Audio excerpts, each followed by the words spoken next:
You may see headlines like this and think that Trump is rescinding the 1964 Civil Rights Act, but that is not the case. Let's talk about it. How's everybody doing? My name is Anthony Brian Logan, and today we got to talk about President Donald Trump rescinding the 1965 executive order signed by then President Lyndon Baines Johnson, which had the intended purpose of fighting workplace discrimination and also enforcing the 1964 Civil Rights Act. Now, as a black person, as a person of color, as they say, I support this move 100%. You should too if you support the 1964 Civil Rights Act. Now, before I go too far into it, let's check out some articles. We got links, videos, everything, and I will link to everything in the box so you can do your own independent research, okay? Here's CNN. You see the headline right here. Trump rescinds measure used to fight workplace discrimination for 60 years. Now, some see that and think he's going to rescind the Civil Rights Act. He can't do that. He can rescind executive orders by himself, which is what LBJ signed the year after the Civil Rights Act, okay? He cannot rescind the Civil Rights Act. Actually, he wants to strengthen it by getting down to the core of what the act was all about: fighting discrimination. You don't fight discrimination with more discrimination. Not in 2025, especially. I'll explain that in a moment. But here's Axios. Trump rolls back bedrock civil rights measure and sweeping anti-DEI push. Now, you know about DEI, diversity, equity, inclusion.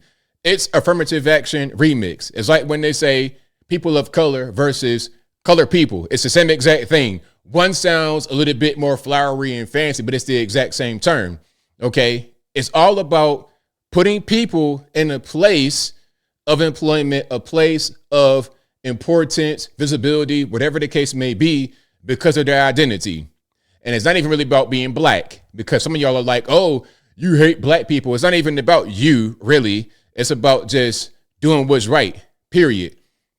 Now, this is the Civil Rights Act. This is law. It's not going anywhere. And if it was to go anywhere, Trump's got to go to Congress and get that passed. Okay. House, Senate, then president, not president by himself. But let's just read a little bit of this.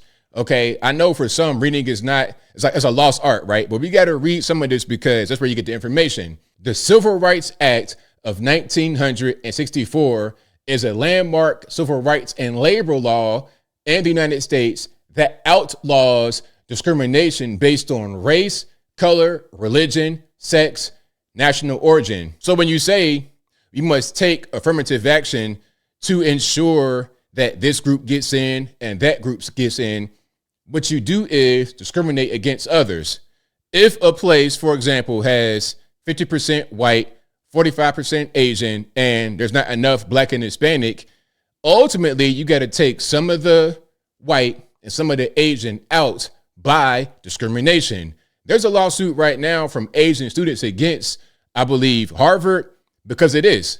Okay, look, Harvard is basically white and Asian, 100%.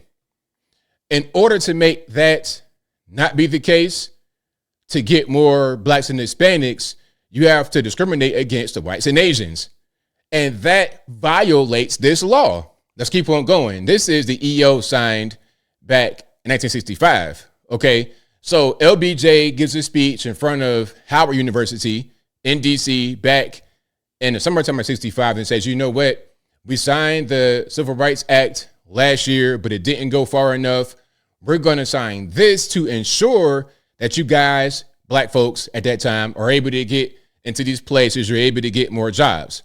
Now, I think the intentions may have been good at this time because the black unemployment rate, the black poverty rate and unemployment rate was very high. I think the black poverty rate was like 55% in the mid to late 50s. And during civil rights, it actually increased from like 55% to almost 60. It was really bad as far as the black poverty rate, really, really, really, really bad. So they were trying to do things to get us more into the workplace. You must take affirmative action. What that boils down to is quotas. No, the quotas are not part of this executive order. There's nothing that says you must hire this many blacks, this many Hispanics, but ultimately, when it comes to cracking down on some of these corporations, you want to have more minorities in your place. If it's all just white male, you got a problem. And minority doesn't mean black, by the way. Minority means minority. So if a place is 95% white male, okay, hire a white female. That's a minority because it's 95% male. See how that works? Or how about this? All right, the place is 50%, like I said, 50% white, 45% Asian, and you want to get more blacks and Hispanics. You have to discriminate against the Asians. So now the so-called racial minority in the country is not the racial minority in a place. So it's okay to get some of them out. Now, some are going to say, what about the NBA? You see, Asians aren't as protected as the black and Hispanics. And that is a problem. Now we're just getting into racism. We're getting into racism. So if you don't believe in racism, then you shouldn't believe in this executive order. And you should think it's a good thing to rescind it, right? What's this? Whitehouse.gov, ending illegal discrimination and restoring merit-based opportunity.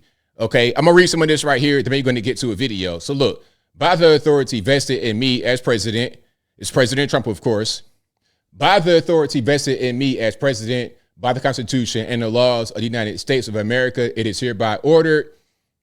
Longstanding federal civil rights laws protect individual Americans from discrimination based on race, color, religion, sex, or national origin, as 1964 Civil Rights Act.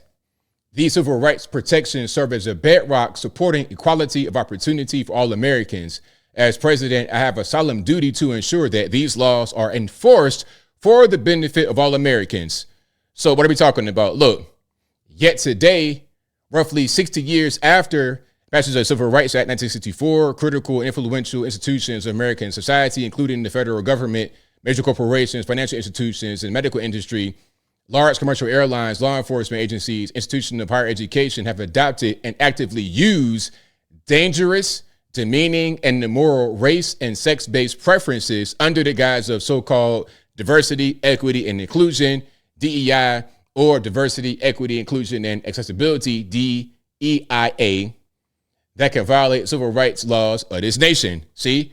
So the purpose is to actually abide by the spirit of the 1964 Civil Rights Act. Simple.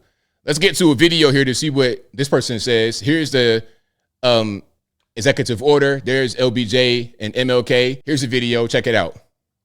We're joined now by DEI labor attorney Jason Schwarz. Mr. Schwarz, thanks so much for joining us. First, just want to ask your initial reaction to the scope of the executive order and the employees placed on leave. Sure. So nice to be with you. The scope of this order is huge. Really dramatic change, not only for government contractors, but for all private sector corporations. And Trump notably revoked the executive order signed by LBJ back in 1965, which prohibited discriminatory practices in employment decisions for federal contractors. What sort of immediate impact could we start to see? So the president, as you said, revoked the 1965 executive order from President Johnson and has flipped the requirements so that government contractors now have to agree not to engage in any sort of DEI program that has a preference based on race or gender. So not only do they get rid of their affirmative action programs, but they have to agree not to engage in certain DEI practices. I mean, that's just basically the same thing. So it's like no affirmative action and no programs that can enforce affirmative action, meaning you are not able to say, okay, you're this color, I'm going to hire you because you're this color, or you're this gender, or you're this religion. That is called discrimination. Some people are not really going to understand. They're going to be like, oh, that's not, listen, what if it was the other way? What if they said, okay, we're going to hire you because you're white? Wouldn't that be considered racist? So how is it not racist when you say, okay, I'll hire you because you're LGBT and you're a transgender, and I can put you in front and say, look, we got a black transgender. Look at how woke and inclusive we are. That's ultimately what goes on. And as I close, I want to say this. It's bad in the workplace, but it's equally as bad, or maybe even worse in education, because the students who should be in higher education, building this nation up with their intelligence, with their work ethic, those who should be in higher education, really getting that next level, coursework, are not able to be there in favor of someone who shouldn't be there. There's a book about this in academia called Mismatch. When you put in Black and Hispanic kids in this really high intensity program they're not ready for, all because of Black and Hispanic. So they're going to be at the bottom of the class struggling. And then here comes the student council member with a dashiki on, who is barely Black, might even be a white person, talking about, well, the reason why you're struggling, Black and Hispanic person, here for affirmative action reasons, is because of racism. That's why you're struggling. Not realizing that the reason why they're struggling is because they are not suited to really be here. The test scores don't say so. The grades don't say so. It is what it is. So look, if you think that discrimination is wrong, then you should appreciate what Trump is doing 100%. And if you think you need this program to this many, look, I'll give a little bit to some people. Maybe it was needed in the 60s to reduce the Black poverty rate, maybe. But now it's not even about Black folks anymore. Okay, Black folks ain't going to benefit from this. All that will benefit from this are people who they probably want to hire anyway.